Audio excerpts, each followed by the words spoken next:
శుక్లాంబరధరం విష్ణుం శశివర్ణం చతుర్భుజం ప్రసన్నవదనం ఛాయేత్సర్వవిఘ్నోపశాంతయే గురవే సర్వలోకానాం భిషజే భవరోగిణాం నిధయే సర్వవిద్యానాం దక్షిణామూర్తయే నమః. సివిఆర్ ఓం ఛానల్ భక్త మహాశయులందరికీ ఆ గురుదేవుని యొక్క దివ్యాశీస్సులు కలగవలసిందిగా కోరుకుంటూ, గడచిన సంచికలో మనం పరబ్రహ్మము యొక్క విష్ణుమూర్తి యొక్క నాభి నుండి ఒక కమలము పద్మము రాగా ఆ పద్మమునందు ఒక మహానుభావుడు ఉద్భవించాడని, ఆ మహానుభావుడు 4 తలలు కలిగి ఉన్నాడు అని చెప్పుకున్నాం మనం. స్వగతం ప్రాహ సబ్రహ్మా మత్తో నాణ్యోపరో బలి నేక్ష్యేన్యం కమపీహాస్మి సమర్థో బలవాన్యితి. మొత్తం ఇప్పుడు 4 తలలు కలిగి చుట్టూ పరికించి చూచి ఎవ్వరూ కనపడకపోవటం చేత అతడు నాకన్నా మించినటువంటి వారెవ్వరూ లేరు అనేటువంటి స్థితిని పొందాడు. వాస్తవానికి అతడు ఎవ్వరూ కనబట్టలేదు అతడికి. ఆ కారణం చేత నేను తప్ప ఇంకెవ్వరూ లేరు. మొట్టమొదటిసారిగా ప్రారంభంగా అవతరించింది నేనే అనేటువంటి ఒకానొక గర్వం ఏర్పడింది, అతిశయము అనేటువంటిది ఏర్పడింది. తదా ప్రహస్యతం గాఢవాచా నారాయణో బ్రవీత్ అహమస్మి మహావిష్ణు పితరంతవ మాం భజా. ఎప్పుడైతే 4 వైపులా చూచి ఎవ్వరూ కనబడకపోతే నేను తప్ప ఇంకెవ్వరూ లేరు అని అనుకున్నాడో, వెంటనే నాభి నుండి పద్మమును పొంది ఆ పద్మములో అతన్ని పొందినటువంటి పరాత్పరుడైన సాక్షాత్తు నారాయణుడు పకపక హసించారు, నవ్వుకున్నారు. నవ్వుకుని, నాయనా, నీకు జన్మనిచ్చినటువంటి వాడను, నా నాభి నుండి వచ్చినటువంటి పద్మము, ఆ పద్మములో నీవు అధివసించి ఉన్నావు కనుక నీవు నాకు పుత్రుని వంటి వాడవు, నేను నీకు తండ్రి వంటి వాడను. తండ్రి వంటివాడు కాదు, తండ్రియే, కనుక నీవు నన్ను ఆరాధించాలి అని సాక్షాత్తు నారాయణుడే చెప్పాడు. అయితే ఇక్కడ లోకానికి ఓ సందేహం రావచ్చు. ఆ పద్మము నాభి నుండి మాత్రమే ఎందుకు రావాలి? ఆ పద్మంలో ఆయన ఎందుకు సృష్టింపబడ్డాడు, కారణమేమి అనేటువంటి సందేహం మనకు రావాలి. ఆ సందేహానికి పెద్దలు సమాధానం చెప్పారు. వచ్చినటువంటి వాడు, ఆ పద్మంలో కూర్చున్నటువంటి వాడు కాబోయేటువంటి సృష్టికర్త. సృష్టి చెయ్యుట కొరకు ఆ భగవంతుడే ఆ రూపంలో అవతరించాడు ఆ పద్మంలో, కనుక అతడు సృష్టి చేస్తాడు. సృష్టికి ఆధారము నాభి. ఏ జీవి సృష్టింపబడినా, ఏ ప్రాణి సృష్టింపబడినా ఆ ప్రాణి యొక్క నాభి నుండి నాళము ఏర్పడుతుంది. ఎవరు ఆ జీవుడికి జన్మనిస్తున్నారో వారి దేహములో ఒక నాళము ఆ వచ్చేటువంటి జీవుని యొక్క నాభికి ఉంటుంది. ఆ నాళము ఏర్పడుట చేతనే తల్లి వద్ద నుంచి ఆ పిల్లవాడు ఆహారాన్ని పొందుతాడు, తల్లి స్వీకరించినటువంటి దాహాన్ని, ఆ నీటిని పొందుతాడు, తల్లి శ్రవణం చేసేటువంటి విషయాలను తాను శ్రవణం చేయగలుగుతాడు. ఇవన్నీ కూడా దేనివల్ల జరుగుతున్నాయి అంటే మావి అంటారు దాన్ని. ఆ పసివాడి యొక్క గర్భస్థమైన శిశువు యొక్క నాభి నుండి ఏర్పడుతుంది. అది ఏర్పడకపోతే ఆ శిశువు అక్కడ బ్రతికి ఉండేటువంటి అవకాశం లేదు. ఆ కారణం చేత మావి అనేటువంటిది ఉన్నదే, నాభికి అంటబడి ఉన్నటువంటి నాళము ఏదైతే ఉన్నదో అదే పద్మము యొక్క నాళము. సృష్టికర్త అయినటువంటి వాడు అవతరించవలసి ఉన్నది కనుక, సృష్టికి ఆధారమైనది నాభి కనుక సాక్షాత్తు నారాయణుని నాభి నుండి ఆ పద్మము ఉద్భవించింది. ఇంకొక చోట నుంచి ఉద్భవించవచ్చు, లేదా అసలు ఏది ఉద్భవించకుండానే అప్పటికప్పుడే బ్రహ్మదేవుడు అక్కడ సృష్టింపబడి ఉండవచ్చు. ప్రత్యేకించి నాభి నుండి కమలం రావడం, అందులో ఆయన ఆవిర్భవించి ఉండటం, ఇవన్నీ దేనివల్ల జరిగినవి అంటే ఆ వెనుక ఉన్నటువంటి తత్వ విషయాన్ని తెలియజేయటం కోసం ఆ రూపాన్ని మనకు అందజేశారు. తద్వారా మనం ఆ సృష్టి యొక్క రహస్యాన్ని తెలుసుకునేటువంటి స్థితి, వేదాంతపరమైనటువంటి తత్వం, లోతుగా ఉన్నటువంటి భావం తెలుసుకునేటువంటి అవకాశం మనకు లభిస్తుంది. కనుక ఆ పద్మములో కూర్చున్నటువంటి వాడు ఎప్పుడైతే తనకు తానే గొప్పవాణ్ణి అని అనుకున్నాడో, నీవు నన్ను పూజించాలయ్యా ఇతి శ్రుత్వా విలోక్యాథ శ్రీ విష్ణుం ప్రేక్షచాత్మభూ నమస్కృత్వా చిరతరం తం తుష్టావంబుజాసన. నీవు నాకు నమస్కరించాలి నాయనా, నేను నీకు తండ్రిని అని చెప్పాడండి. ఇతి శ్రుత్వా విలోక్యాథ శ్రీ విష్ణుం ప్రేక్షచాత్మభూ నమస్కృత్వా చిరతరంతం తు తుష్టవంబుజాసన. ఎప్పుడైతే విన్నాడో ఆ మాటలు, ఆ బ్రహ్మదేవుడు ఒకసారి కిందికి చూచేటప్పటికీ ఎవరి వల్ల తాను ఉద్భవించాడో, తాను జన్మించాడో ఆ విషయాన్ని తెలుసుకున్నాడు. తెలుసుకున్న వెంటనే క్రిందికి దిగి నమస్కరించి అనేకములైనటువంటి స్తోత్రములు చేశాడు. భగవాన్ స్తోత్రప్రియ. భగవంతుడు ఎప్పుడూ కూడా అనేక రకాలుగా స్తోత్రం చేస్తే, అందుకనే మనకు విష్ణు సహస్రనామ స్తోత్రం, శివ సహస్రనామ స్తోత్రం, లలితా సహస్రనామ స్తోత్రం, అనేకములైనటువంటి స్తోత్రములు, వాటి భావములు, వాటి భాష్యములు కూడా మనకు అందింపబడి ఉన్నాయి. ఆయా భాష్యములను అవగతం చేసుకుని ఆ భావాన్ని మనస్సులో నింపుకుని ఆయా స్తోత్రములను ఎప్పుడైతే మనం స్తుతి చేస్తామో ఆ భగవంతుని దివ్యానుగ్రహానికి పాత్రులమవుతాం. యాంత్రికంగా ఓ గ్రంథాన్ని తీసుకుని విశ్వం విష్ణుర్వషట్కారో భూత భవ్య భవత్ ప్రభు భూతకృద్భూత భృద్భావో భూతాత్మ భూత భావన పారాయణ చేసినంత మాత్రం చేత ఎంతవరకు పుణ్యం రావాలో అంతవరకే వస్తుంది తప్ప భగవంతుని అనుభూతిని పరిపూర్ణంగా మనం పొందేటువంటి అవకాశం లేదు. ఎప్పుడైతే దాని భాష్యాన్ని మనం విని దాని భావాన్ని మనకు మనస్సులో అవగతం చేసుకుని ఆ భావమును చింతన చేస్తూ ఎప్పుడైతే పారాయణ చేస్తామో, విశ్వం, ఈ ప్రపంచమంతా భగవంతుడే, ప్రతి వస్తువు భగవత్ స్వరూపమే అనేటువంటి భావన హృదయగతం చేసుకుని ఎప్పుడైతే విశ్వం అన్నామో ఆ విశ్వం అంతా కూడా మనకు ఎలా కనబడుతుంది అంటే సాక్షాత్తు నారాయణుని వలె కనబడుతుంది.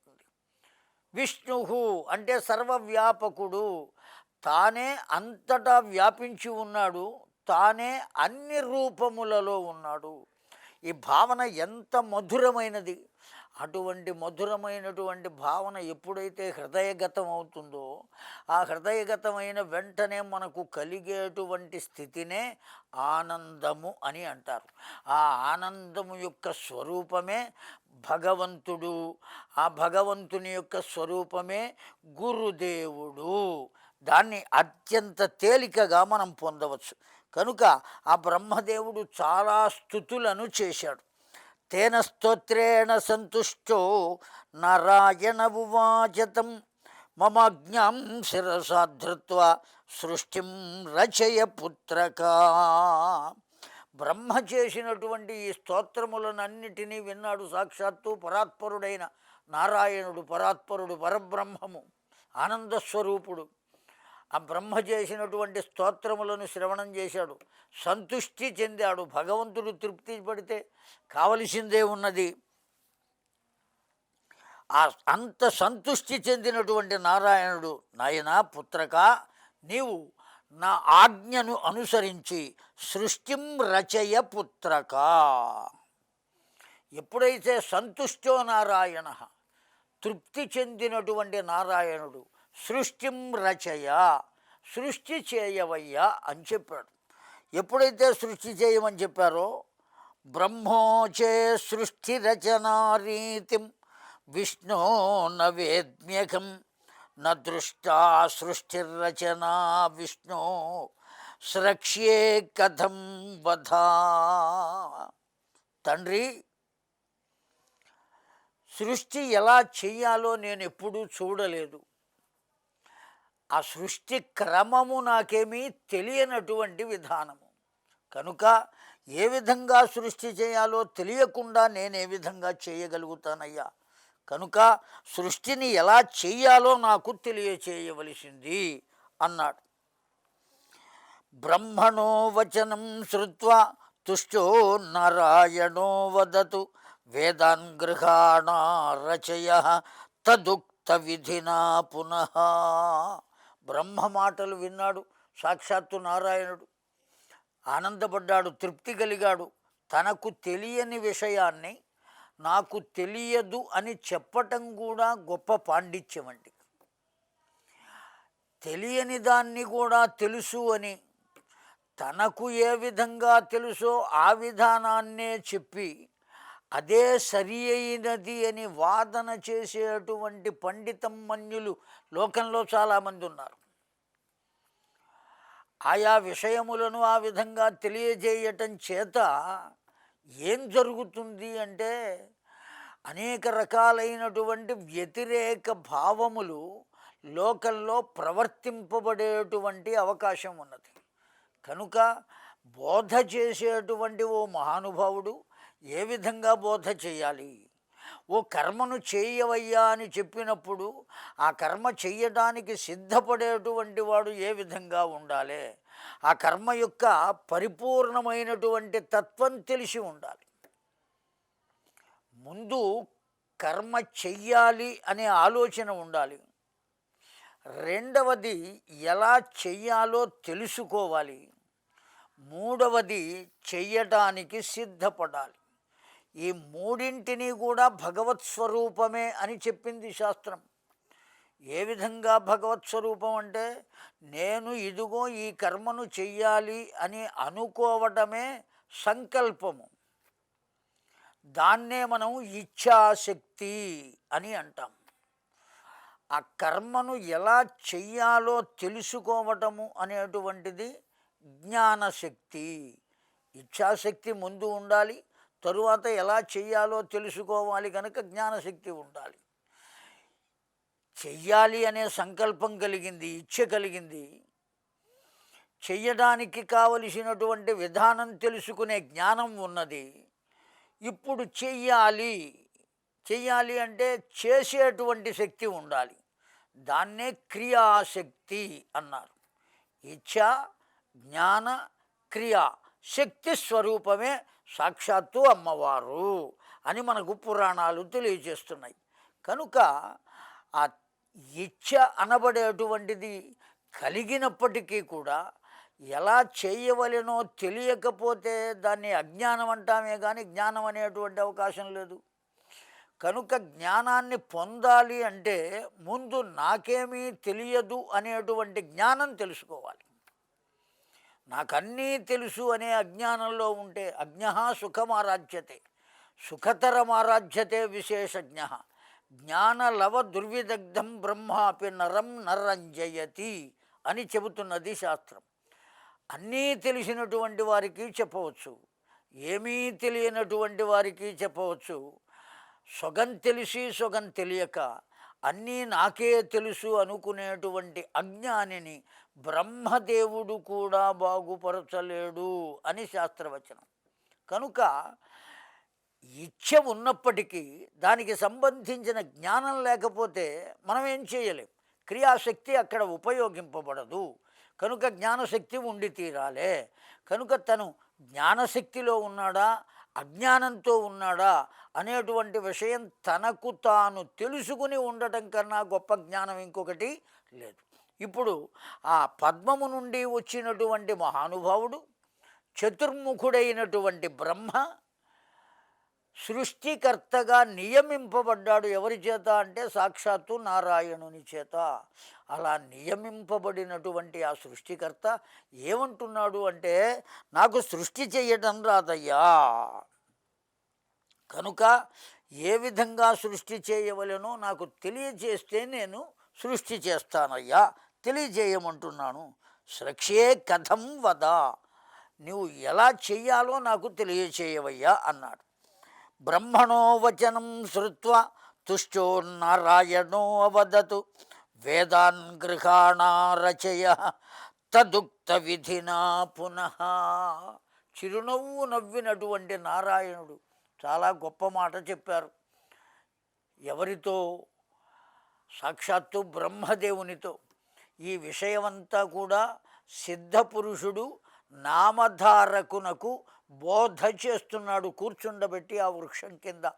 ఆ సిద్ధపురుషుడు సాక్షాత్తు నృసింహ సరస్వతి స్వామి వారి శిష్యుడైనటువంటి ఆ సిద్ధపురుషుడు నామధారకునకు చెబుతున్నాడు.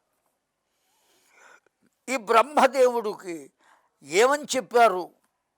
వేదాన్గృహాణ రచయ తదుక్త విధినా పునః. నాయనా, నీవు ముందుగా వేదములను స్వీకరించు. ఆ వేదములను ఆధారంగా చేసుకుని వేదములు ఏ విధంగా చెప్పినవో ఆ విధముగా సృష్టి రచన చేయవయ్యా. కనుక సృష్టి రచనకు ఆధారము కేవలము బ్రహ్మ మాత్రమే కాదు. కర్మను చేసినటువంటి వాడు బ్రహ్మయే, కానీ దానికి ఆధారమైనదేది అంటే వేదములు, శృతులు అంటాం మనం. ఈ వేదములు అనబడేటువంటివి ఫలానా వారు రచించారు, ఫలానా వారు రచించారనేటువంటి విషయాలను అనేక మంది అనేక రకాలుగా బోధించడానికి, ఆయా విషయములను ప్రజలలో ప్రవేశపెట్టడానికి విశ్వ ప్రయత్నం చేస్తున్నా వేదములు అపౌరుషేయములు, ఎవరో ఒకరి చేత చెప్పబడినవి కావు. వాటి పేరే వేదములు. వేదములు అంటే తెలియచేసినవి అని అర్థం. ఏ విషయాన్ని తెలియజేసినాయి వేదములు? లోకములందు ఉన్నటువంటి సర్వ విషయములను అందించినవి వేదములే.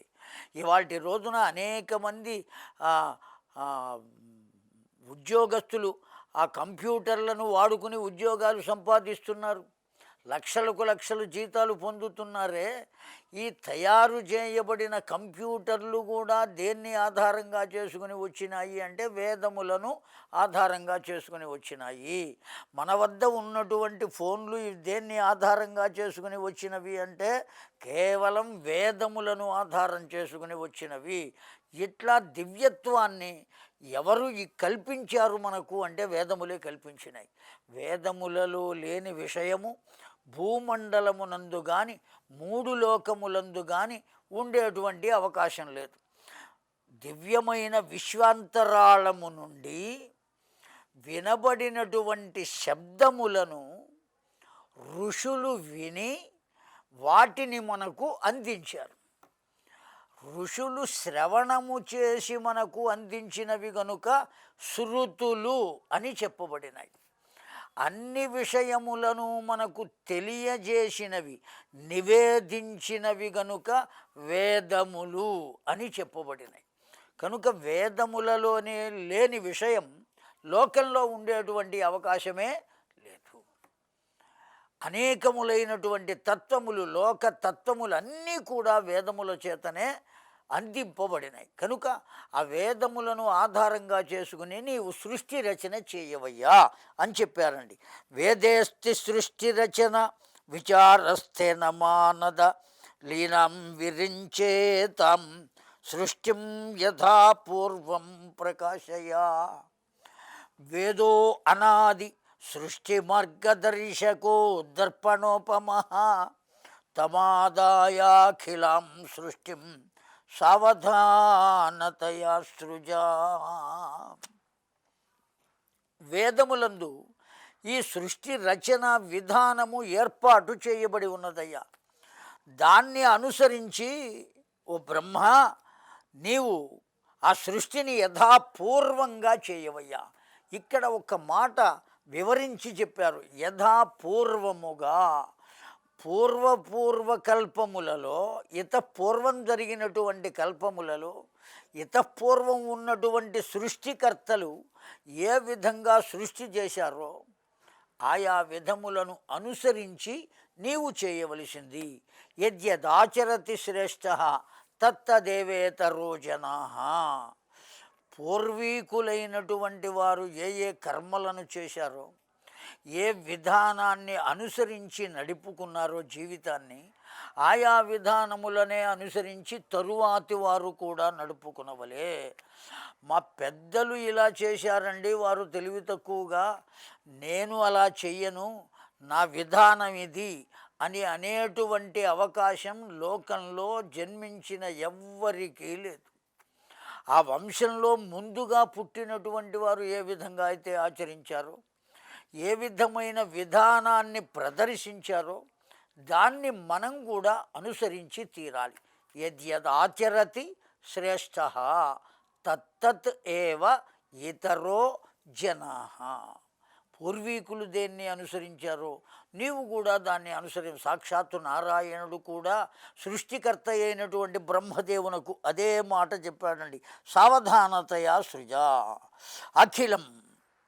కనుక వేదములు ఎటువంటివి అంటే దర్పణోపమ, సర్వమును తెలియజేయడానికి, మన ముఖాన్ని మనం చూచుకోవటానికి, ఏ విధంగా ఉన్నదో చూచుకుని దాన్ని ఆ ముఖాన్ని మనకు కావలసిన రీతిగా చక్కదిద్దుకోవటానికి మనకు ఆధారమైనటువంటిది దర్పణం. అలాగే వేదములు కూడా మన జీవితాన్ని మనం మలుచుకోవటానికి, వేదములు ఆ అద్దం ముందు కనుక నిలబడినట్లయితే, దర్పణం ముందు నిలబడితే మన ముఖం మనకు కనబడుతుంది. వేదములను ముందు ఉంచుకుని మనం దర్శించినట్లయితే మన జీవితం మనకు కనబడుతుంది. ఆ వేదములను ఆధారంగా చేసుకుని ఆ జీవితం సక్రమంగా ప్రవర్తిస్తున్నదా, లేదు వేరు మార్గంలో ప్రవర్తిస్తున్నదా అనబడేటువంటి విషయాన్ని కనుక చింతన చేసినట్లయితే మన మార్గం సక్రమమైనదా అక్రమమైనదా అనేటువంటిది మనకే, మన మనస్సుకే చాలా అత్యంత తేలిక విధానంలో తెలుసుకునేటువంటి అవకాశం. కనుక వేదములు దర్పణము వంటివి, దాన్ని అనుసరించి నీవు సృష్టి చేయవయ్యా. కనుక ఇప్పుడు సృష్టి కూడా దేన్ని ఆధారంగా చేసుకుని జరుగుతున్నది అంటే వేదములను ఆధారంగా చేసుకుని. వేదోదితేన మార్గేణ త్వమశ్రంతం సృజాఖిలం యుచ్చివాచ హృషీకేశక తథేత్యుక్త్వాపి సోసృజతు. వేదములను అధ్యయనం చేసినటువంటి ఆ చతుర్ముఖుడు బ్రహ్మ వేద ఆధారంగానే సృష్టి క్రమాన్నంతటినీ చేశాడండి. అలసట లేకుండా సృష్టిని చేశాడు అతడు. తత ప్రజానాథ ససజ్జ సచరాచరం ఉద్భిజాన్ అండజంశ్చైవ శ్వేతజంశ్చ జరాయుజాన్. ఎన్ని భాగములుగా, ఎన్ని రకాలుగా ఆయన సృష్టించినా ఆ సృష్టినంతటిని 4 భాగములుగా సృష్టించాడు ఆ బ్రహ్మదేవుడు. ఏమిటా 4 భాగములు? మొట్టమొదటి భాగము ఉద్భిజ్యాములు, రెండవది అండజములు, మూడవది స్వేదజములు, నాలుగవది జరాయుజములు. 4 భాగములుగా సృష్టించాడు. ఈ ఉద్భిజముల నుండి వచ్చినవి జీవరాశులే, అండజములుగా వచ్చినవి జీవరాశులే, స్వేదజములుగా వచ్చినవి జీవరాశులే, జరాయుజములుగా వచ్చినవి జీవరాశులే. 84 లక్షల జీవరాశులను సృజించాడు. ఏ విధమైనటువంటి అలసట లేకుండా పరిపూర్ణమైన శ్రమతో. ఈ ఉద్భిజములు ఏమిటో, అండజములు ఏమిటో, స్వేదజములు ఏమిటో, జరాయుజములు ఏమిటో వీటిని గురించి తరువాతి సంచికలో మనం తెలియజేసుకుందాం అని మనవి చేస్తూ స్వస్తి. స్వస్తి ప్రజాభ్య పరిపాలయంతాం న్యాయేన మార్గేణ మహిం మహీషాః. గోబ్రాహ్మణేభ్యః శుభమస్తు నిత్యం. లోకాః సమస్తాః సుఖినో భవంతు. కాలే వర్షతు పర్జన్యః పృథివీ సస్యశాలిని. దేశోऽयं క్షోభరహితో బ్రాహ్మణాः సంతు నిర్భయాः. అపుత్రాः పుత్రిణः సంతు పుత్రిణः సంతు పౌత్రిణः. అధనాः సధనాः సంతు జీవంతు శరదాం శతం. సర్వం శ్రీ గురుచరణారవిందార్పణమస్తు. హరి ఓం తత్సత్. స్వస్తి.